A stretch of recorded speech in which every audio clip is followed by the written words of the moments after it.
It is truly a pleasure to be here with you all. As we gather here in the middle of the night, not quite at midnight as we used to, but in the night on the anniversary, the celebration of the coming of the God of all creation, the one who assisted in creating all things, who stood by his Father's right hand, who came into our world, came as one like us, that we might know the fullness of God's divinity.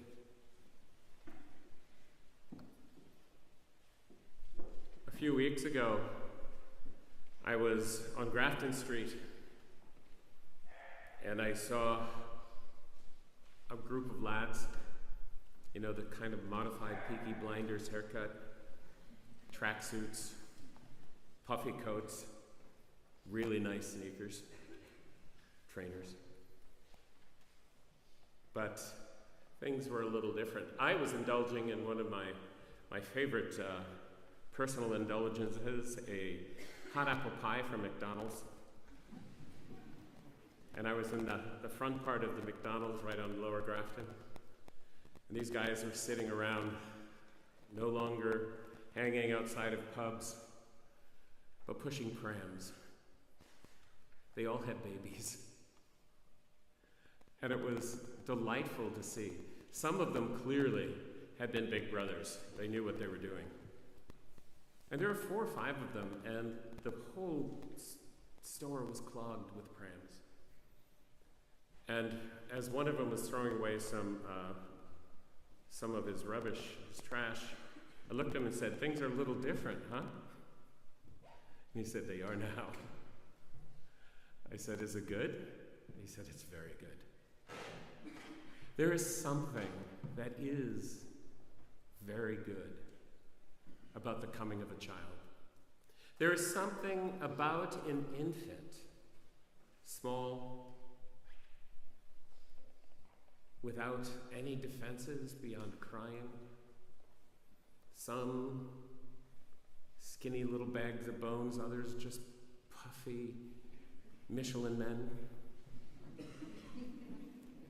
Most of them, if they're in any sort of good health, incredibly happy, totally sucking in the attention of the adults around them, and of big brothers and of big sisters. All of us who've been with children, even those of us who've never had them, but have nieces and nephews, understand the power that this complete innocent brings into our midst. Perhaps that's why we look at the crib scene.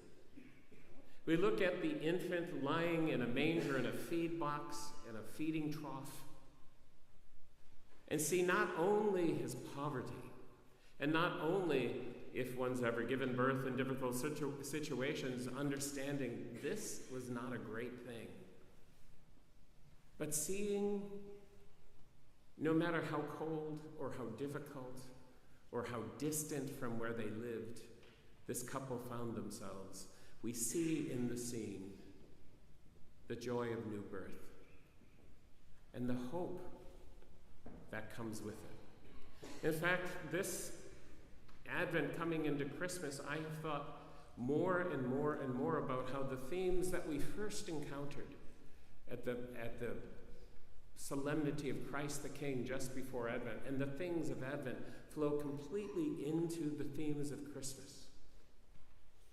And that just as we were awaiting the coming of Christ at the end of time, as we prepared for his coming at Christmas, and we opened our hearts to his indwelling in our lives today, the very same thing we celebrate today. We celebrate the coming of the all-powerful God as one like us, knowing that we await his return in glory, but that today, this evening or tomorrow, sometime we should pause and ask ourselves, what does the coming of Christ mean to me?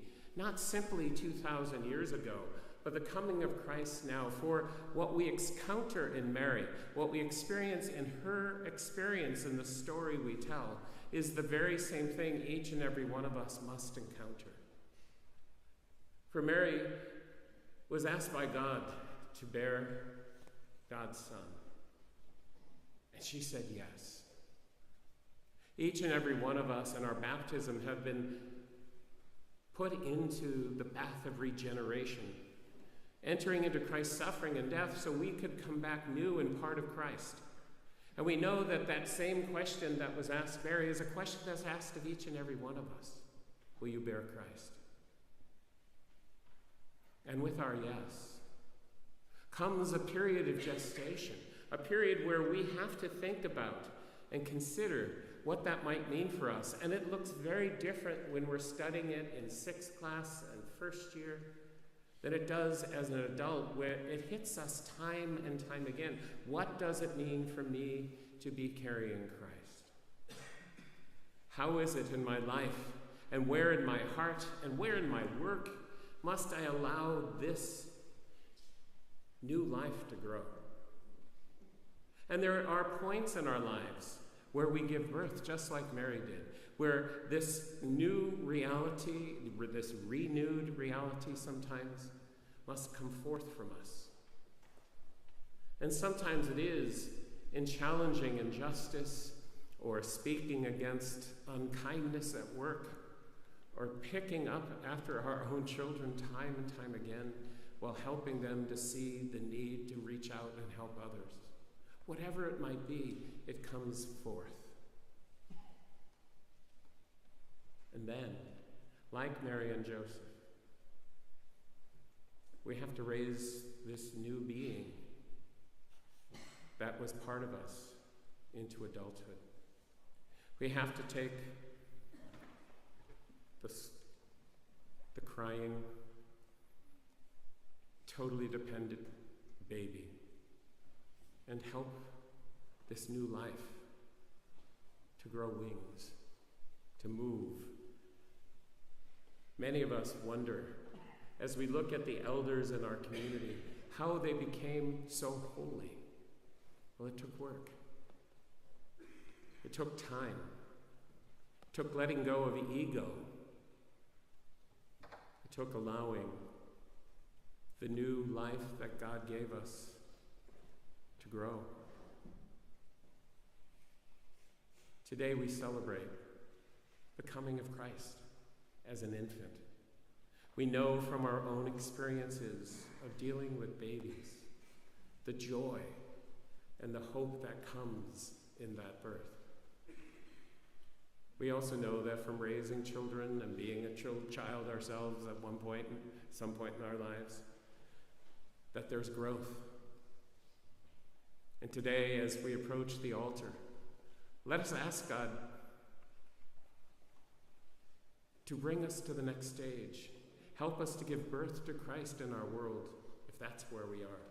Help us to bring the new faith, the new person we have become, ever more fully alive. For what the world is desperate to know, and this darkened day, is the light of Christ. The world will know that light. They'll see that light, they'll walk by the new light of dawn when they encounter it in us.